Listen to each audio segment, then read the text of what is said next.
Hello friends, कैसे हैं आप सब। आई होप आप सबकी तैयारी बहुत अच्छे से चल रही होगी। ये एसएसटी की नोट्स हैं। स्टार्टिंग 16 महाजनपद से, उसके बाद फिर मगध साम्राज्य आता है, फिर शिशुनाग एकदम सीरियल से है ये। और एसएसटी का यूपी टेट में काफ़ी ही बड़ा पोर्शन आता है, जिससे कि हमारे नंबर बहुत अच्छे गेन हो सकते हैं। और इसके बाद फिर बिंदुसार है, बिल्कुल टॉपिक वाइज मेरे नोट्स है। मैं इन्हीं अपने नोट्स से रिवाइज़ कर रही हूँ। और ये तो मैंने आज ही पढ़ाई की, क्योंकि अभी तक मैं अपना नेट के एग्ज़ाम की प्रिपरेशन कर रही थी। आज मेरा नेट का एग्ज़ाम हो गया। मैं नेट का एग्ज़ाम देने के बाद आई हूँ, फिर मैंने अपने नोट्स को उठाए हैं, इनका रिवीजन किया है। तो मैंने कहा आप लोगों के लिए भी वीडियो बना दूँ।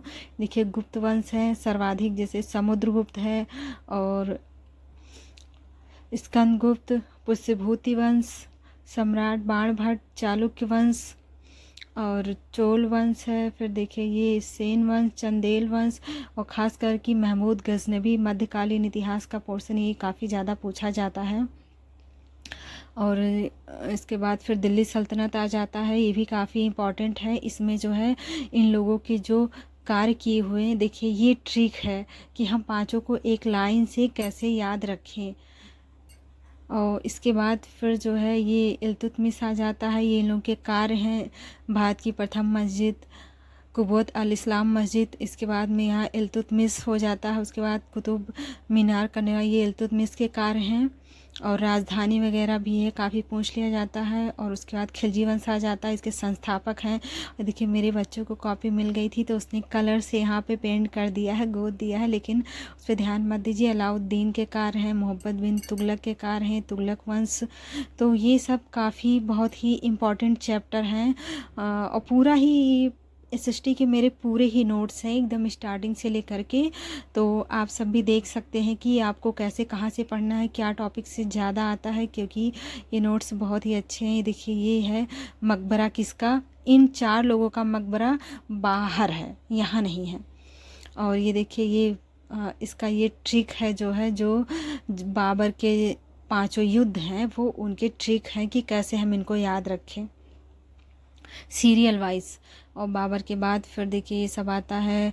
हुमायूं है, हुमायूं का युद्ध है, शेरशाह सूरी है, काफ़ी कुछ युद्ध पूछा जाता है। और इनकी विजय और अकबर जो काफ़ी महत्वपूर्ण इम्पॉर्टेंट चैप्टर होता है, क्वेश्चन पूछे जाते हैं। तो आप सब अपनी स्टडी को अच्छे से तैयार कर लीजिए, क्योंकि अब रिवीजन ही रह गया है हमारा पेपर। मेरा पेपर 2 तारीख को है, सबसे पहले मेरा ही पेपर है, 2 तारीख को है। तो बस मैं तो बहुत थोड़ा हल्के सी रिवीजन कर पाऊँगी, क्योंकि अब तक मैं नेट का तैयार कर रही थी। तो आप लोग नोट्स देख सकते हैं कैसे हैं।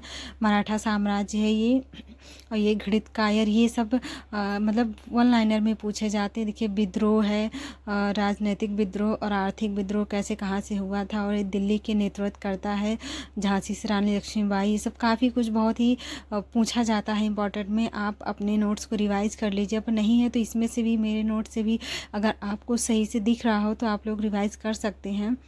लॉर्ड कॉर्नवालिस से ये लास्ट के, तो डलहौजी ये जो लास्ट का होता है, इसमें सन वगैरह है, काफ़ी बंगाल का विभाजन है, और इरविन समझौता, लानलिथगो, और इसके बाद कांग्रेस की जो भी मतलब कि बैठकें हुई थी, ये सब बहुत ज़्यादा इम्पॉर्टेंट है। और मैं अपने नोट्स में पूरा ही आपको दिखा रही हूँ कि पूरा नोट्स मैंने आप लोगों के साथ शेयर किया है। और फिर देखिए गांधी का है, गांधी जी कब वहाँ गए थे, और इन्होंने जो है सब वो चंपारण बिहार जो सत्याग्रह आंदोलन किया था, वो सब भी है। उनके साथ कौन गए थे, किन्होंने बुलाया था, और उसका रौलट एक्ट कब आया, खिलाफत आंदोलन कब हुआ था, दांडी मार्ग, और क्या कहते हैं प्रथम गोलमेज सम्मेलन, किसने किसमें भाग लिया है, इसमें पूरा मैंने लिखा हुआ है।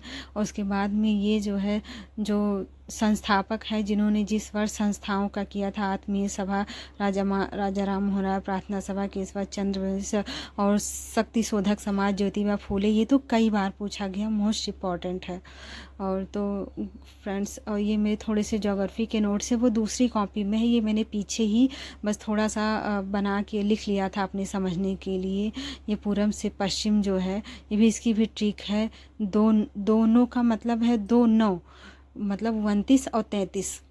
और ये मेरे जो है उसके सिविक्स के नोट्स हैं, काफ़ी इम्पॉर्टेंट है ये भी है। तो अगर आपने कहीं से भी नोट्स बनाए हैं तो लास्ट टाइम में नोट्स पढ़ने से हमें बहुत हेल्प मिलती है। अगर ख़ास करके आपने सिविक्स में ऐसे मतलब ग्राफ बना के अगर आपने लिखा है तो आपको बहुत ही सुविधा हो जाती है। जैसे कि ये देखिए ये महाभियोग है और 2% 3 भाग और 2% 3 भाग लोकसभा राज्यसभा के सदस्यों को बहुमत प्राप्त होना बहुत ज़्यादा इंपॉर्टेंट है। देखिए राज्यसभा विधानसभा प्रथम सदन और उच्च सदन निम्न सदन, मैंने इसे ग्राफ से बनाया है। देखिए फिर मेरी बच्ची ने मेरी कॉपी पर गोद दिया था। देखिए सबसे कितना ज़्यादा इंपॉर्टेंट है, उनकी आयु होती है पीएम की, प्राइम मिनिस्टर की, और उसके बाद में जो है ये लोकसभा राज्यसभा के सदस्यों की 35 वर्ष 25 वर्ष 30 वर्ष। फिर मैंने कट करके इधर अलग भी लिखा है। देखिए हर 2 वर्ष के बाद 1/3 सदस्य रिटायर हो जाते, कहाँ, राज्यसभा के। वो कभी भी राज्यसभा कभी भी स्थगित नहीं होती है। बहुत ही इंपॉर्टेंट टॉपिक है, उसमें पूछा जा सकता है। तो इसलिए इसमें मैंने अपने पूरे नोट्स नहीं दिखा पाए क्योंकि वीडियो बहुत लंबी हो जाएगी। मिलते हैं अगली वीडियो के साथ।